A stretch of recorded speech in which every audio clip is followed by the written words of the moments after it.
இந்த ப்ரூட் சேம்பரோட வேலை வந்து நான் ஃபஸ்ட்டு சொல்லியிருந்தேன்.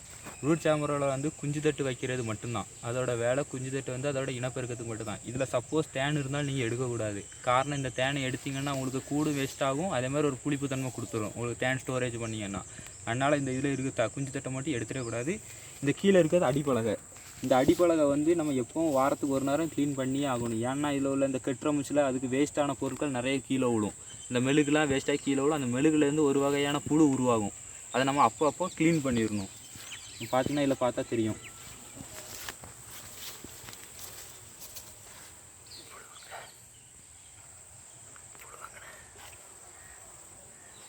இந்த பார்த்தீங்கன்னா கீழே அவ்வளோ வேஸ்ட்டாக இருக்குது, உங்களுக்கு நல்லாவே தெரியும்.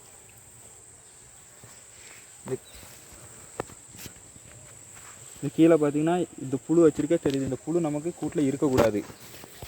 ஸோ அதை கிளியர் பண்ணிடணும். சைஸங்களா கிளியர் பண்ணி தொடாத.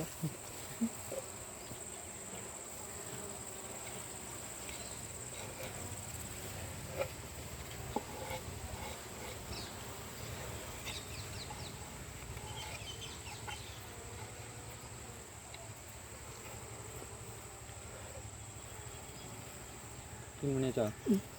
ஒன்று கூட இல்லாமல் வாரத்துக்கு ஒரு நாள் தான் கூட திறந்து பார்க்க போகிறீங்க. அதில் க்ளீனாக பார்த்துருங்க. ஒரு டஸ்ட்டு கூட இருக்கக்கூடாது. ஏன்னா அந்த புழு வந்து மேலே ஏறி ஆரம்பிச்சுன்னா உங்களுக்கு வச்சுருக்க தேன் அந்த குஞ்சு தட்டு எல்லாத்தையுமே சாப்பிட ஆரம்பிச்சிடும்.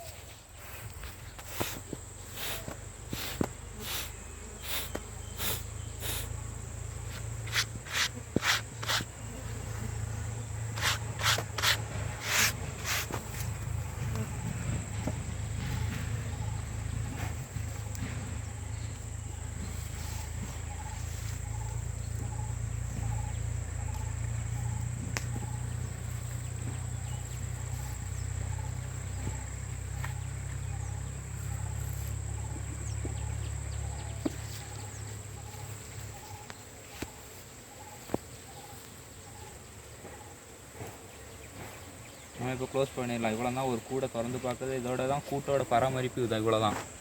ஒரு கூட்டு வாரத்துக்கு 7 நாள் நீங்கள் இதை பார்த்தாலே போதும்.